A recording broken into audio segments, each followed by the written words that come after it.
সালাম আলাইকুম। হিন্দিতে একটা গান আছে, প্যার কিয়া তো ডরনা ক্যা। রাশিয়া এবং ইরান গেল সপ্তাহে যে চুক্তি করছে সেই চুক্তির পরে ট্রাম্প যখন রাষ্ট্র ক্ষমতায় আসছে, আপনি দেখছেন আসার পরপরই পুতিনের বিরুদ্ধে তার অবস্থান প্রকাশিত হয়ে গেছে। জর্ডান এবং মিশর তাদের বিরুদ্ধে তার অবস্থান প্রকাশ হয়েছে। ইরানের বিরুদ্ধে তার অবস্থান কিন্তু প্রকাশিত হতে যাচ্ছে। ইভেন অনেকেই ভাবছেন যে ট্রাম্প সরকার ইরানকে যথেষ্ট ডিস্টার্ব করবে, ইভেন একটা যুদ্ধভিত্তিক অবস্থানও তৈরি করতে পারে। ইরানের আকাশে তারা ড্রোন, তারপর হচ্ছে মিসাইল, অনেক কিছুই ইসরায়েলের মাধ্যমে বা টেকনিক্যালি ঢুকাইতে পারে। আর এই সকল সিচুয়েশনে যখন ইরান একটা বিপদগ্রস্ত অবস্থায় আছে, সেই ইরানের সামরিক শক্তিকে কয়েকশো গুণ বৃদ্ধি করে দেওয়ার জন্য প্রকাশ্যে খুল্লা রাশিয়া আজকে যে সংবাদ দিয়েছে, এতে ইরানের যেমন সামরিক শক্তি একটা আকাশ পাতাল অবস্থানে চলে যাবে, পাশাপাশি যারা ইরানের শত্রু আছে তাদের জন্য কিন্তু একটা টেনশনের ইস্যু। ইভেন আমি মনে করি যে এটা এই মুহূর্তে খুবই দরকার ছিল ইরানের জন্য। রাশিয়া এবং ইরান আর অনেক দূর এগিয়ে যাক, এই দোয়া করছি আমি। সামরিক সক্ষমতা বাড়ানোর জন্য রাশিয়ার কাছ থেকে সুখোই Su-35 মডেলের অত্যাধুনিক যুদ্ধ বিমানগুলো আপনার কিনেছে ইরান। ইরান এবং রাশিয়ার মধ্যে অত্যাধুনিক প্রযুক্তির বেশ কিছু যুদ্ধ বিমান বিক্রির একটা বড় ধরনের চুক্তি হয়েছে। খাতামুল আনবিয়া কেন্দ্রীয় সদর দপ্তরের ডেপুটি কোঅর্ডিনেটর আলী সাদমানি তিনি এই তথ্য দিয়ে বলছেন যে আপনার সামরিক সরঞ্জামের উৎপাদন বাড়াচ্ছে ইরান, পুরনো সিস্টেমগুলোকে অবসরে পাঠানো হচ্ছে এবং আধুনিক ও আপডেটেড সিস্টেমগুলো প্রতিস্থাপন করা হচ্ছে। আর সেখানে সবচেয়ে বেশি ভূমিকা রাখছে রাশিয়া। রাশিয়ার সাথে সামরিক, প্রযুক্তিগত সহ দ্বিপাক্ষিক নিরাপত্তা চুক্তি সহ অনেক ধরনের চুক্তি করেছে ইরান। তিনি বলছেন, যখনই এই প্রয়োজন হবে আমরা আমাদের বিমান, স্থল, নৌবাহিনীকে শক্তিশালী করার জন্য সামরিক সিস্টেম ক্রয় করি। এর পাশাপাশি নিজস্ব যেই প্রযুক্তি, আপনারা জানেন যে ইরান এই মুহূর্তে শক্তিধর 10টি মুসলিম রাষ্ট্রের মধ্যে ইরান কিন্তু অন্যতম, কারণ তাদের যে আইআরজিসি নামক সংস্থাটা আছে, আকাশ, নৌ, স্থল সকল কিছুতে প্রযুক্তিতে তারা কিন্তু একটা সেই লেভেলের অবস্থান নিজেরা প্রকাশ করছে। ইভেন ইরান তাদের সামরিক সরঞ্জাম বিক্রিও করছে, তুলনামূলক কম দামে ভালো জিনিস পাচ্ছে যেসব দেশগুলোর দরকার হচ্ছে। এর আগে রাশিয়া থেকে 2023 সালে সুখোই 35 বিমান কেনার ঘোষণা দিয়েছিল ইরান। আর এতে মার্কিন যুক্তরাষ্ট্র সহ আপনার ইসরায়েল বেশ কিছু আপত্তি দিয়েছিল, রাশিয়ার প্রতি একটা নিষেধাজ্ঞা তৈরি করছে। ইভেন ইরানের প্রতিও বেশ ধরনের নিষেধাজ্ঞা তারা দিয়েছিল, কিন্তু সকল নিষেধাজ্ঞাকে বৃদ্ধাঙ্গুলি দেখিয়ে এই অত্যাধুনিক প্রযুক্তির বিমানগুলো আপনার ইরানের মধ্যে যাচ্ছে রাশিয়ার পক্ষ থেকে। রাশিয়ার প্রতিরক্ষা মন্ত্রণালয় বলছে যে রাশিয়া তার মিত্র শক্তিদের ব্যাপারে কনসার্ন করছে।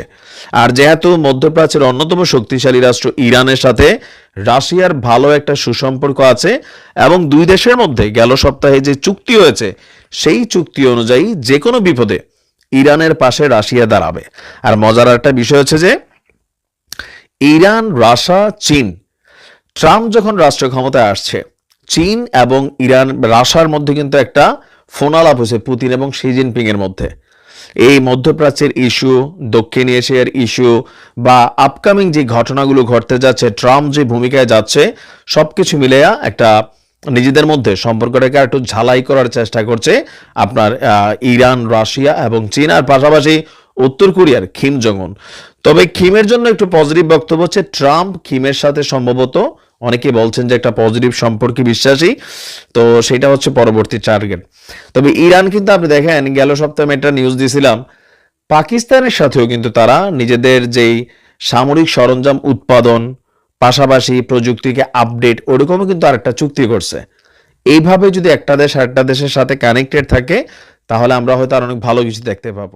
শক্তি তারা একজোট হয়ে রাশিয়ার বিরুদ্ধে যে প্রক্সি যুদ্ধ লড়ছিল সেটাকে অনেকটা প্রকাশ্যে নিয়ে এসেছে। বিশেষ করে ফ্রান্সের প্রেসিডেন্ট এবং জার্মানির যে বর্তমান অবস্থান বা যুক্তরাষ্ট্র সর্বশেষ যুক্তরাষ্ট্র গত মাসে যে ঘোষণা দিয়েছে, আর পাশাপাশি যে মেশিনারিজগুলা আপনার ইউক্রেনের হাতে তুলে দিয়েছে, সেইটাকে ঘিরে আপনার তৃতীয় বিশ্বযুদ্ধের যেই ফাইনাল ফরম্যাট সেটাই হয়তো আমরা সামনে দেখতে পাচ্ছি। আজকে মার্কিন যুক্তরাষ্ট্র তারা যে ঘোষণা দিয়েছে সেই ঘোষণা থেকে বোঝা যাচ্ছে যে সামথিং রং।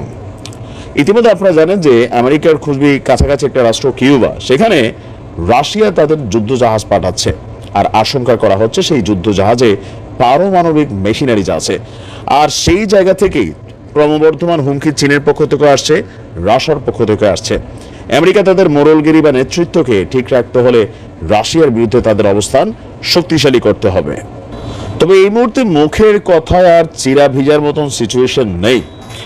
রাশিয়া, চীন সহ অন্য প্রতিপক্ষদের ক্রমবর্ধমান হুমকি মোকাবেলায় আপনার যুক্তরাষ্ট্র নতুন সিদ্ধান্ত নিয়েছে যে আপনার মানে খুব সাম্প্রতিক সময়ের মধ্যেই, খুব অল্প সময়ের মধ্যে কৌশলগত পারমাণবিক অস্ত্র মোতায়েনের সিদ্ধান্ত নিয়েছে। আমরা জানি যে পারমাণবিক শক্তিতে রাশিয়ার সাথে সারা পৃথিবীতে কোনো দেশেরই তুলনা হয় না।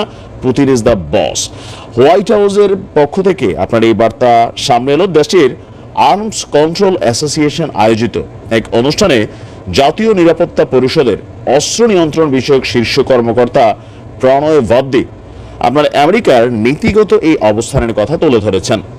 সংগঠনটি অস্ত্র নিয়ন্ত্রণ নিয়ে জনসচেতনতা এবং কার্যকর নীতি প্রণয়ন নিয়ে কাজ করে আসছে।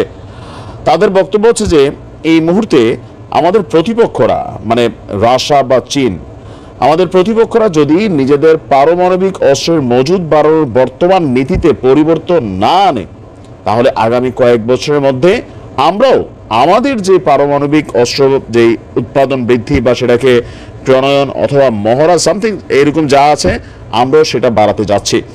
যদি প্রেসিডেন্ট এই ধরনের সিদ্ধান্ত নেন, তাহলে সেটা বাস্তবায়নের জন্য আমাদের পুরোপুরি প্রস্তুত থাকতে হবে। যদি এই ঘোষণা আসে, তাহলে সেটা দৃঢ় সংকল্পে পরিণত হবে যে আমাদের প্রতিপক্ষদের নিবৃত্ত করতে হবে এবং আমেরিকার জনগণ, আমাদের মিত্র এবং অংশীদারদের সুরক্ষায় পারমাণবিক অস্ত্রের প্রয়োজন হবে। রাশিয়ার সাথে 2010 সালে সম্পাদিত নিউ স্টার্ট চুক্তি অনুযায়ী যুক্তরাষ্ট্র বর্তমানে সর্বোচ্চ 1550টি কৌশলগত পারমাণবিক অস্ত্র মোতায়েন করতে পারে। যদিও যুদ্ধে ইউক্রেনকে সহায়তা দেওয়ার অভিযোগে গত বছর রাশিয়া এই চুক্তি থেকে নিজেদেরকে সরিয়ে নিয়েছিল, আর এই মস্কোর এই সিদ্ধান্তে অনেকটা বিপাকে পড়েছে মার্কিন যুক্তরাষ্ট্র। জাতীয় নিরাপত্তার উপদেষ্টা জ্যাক সুলিভান তিনি বলছেন, রাশিয়া এবং চীনের অস্ত্রের হুমকি মোকাবেলায় যুক্তরাষ্ট্রের পারমাণবিক অস্ত্র মোতায়েন এটাও একটা সিদ্ধান্তের দিকে আসতে যাচ্ছে। এখন বিষয় হচ্ছে যে পুতিনের যে বর্তমান সিচুয়েশন, বা চীনেরটা আমি এতটা বেশি ধরি না, পুতিনেরটা ধরি, যেভাবে চারদিক থেকে সাঁড়াশি অভিযান বা পুতিনকে নাকাবন্দি করার চেষ্টা চলছে অর্থনৈতিকভাবে, সামরিকভাবে, সব দিক থেকে। শুধু একটা জায়গাতে পুতিনরা এখনো তারা আটকাইতে পারে না, সেটা হচ্ছে পরমাণু অস্ত্র। যথেষ্ট ইউরেনিয়াম সমৃদ্ধ করে রাখছে রাশিয়া। তাদের যে পরমাণু অস্ত্র নিয়ে এখন নাড়াচাড়া করতেছে, বা ধরেন এই যে কিউবাতে যুদ্ধ জাহাজ পাঠাইছে মার্কিন যুক্তরাষ্ট্রের সংখ্যা, যে কিউবার হাতে পরমাণু অস্ত্র তুলে দিচ্ছে রাশিয়া, যেন ভবিষ্যতে কোনো রকম সিচুয়েশন তৈরি হলে আমেরিকার বিরুদ্ধে এই কিউবা থেকেই রাশিয়া তাদের অভিযান চালাইতে পারে, যেমনটা কিন্তু ইউক্রেন থেকে আমেরিকা চালাচ্ছে রাশিয়ার বিরুদ্ধে। এখন ভবিষ্যৎবাণীগুলা যেভাবে আসছে, আর এই 2024 জুনে আমরা যা দেখতে পাচ্ছি, সবকিছু কিন্তু কাছাকাছি একটা সমীকরণে মিলে যাচ্ছে। তৃতীয় বিশ্বযুদ্ধ কেউ বলছেন শুরু হয়েছে, কেউ বলছেন এই মাসেই সেটা আনুষ্ঠানিকতা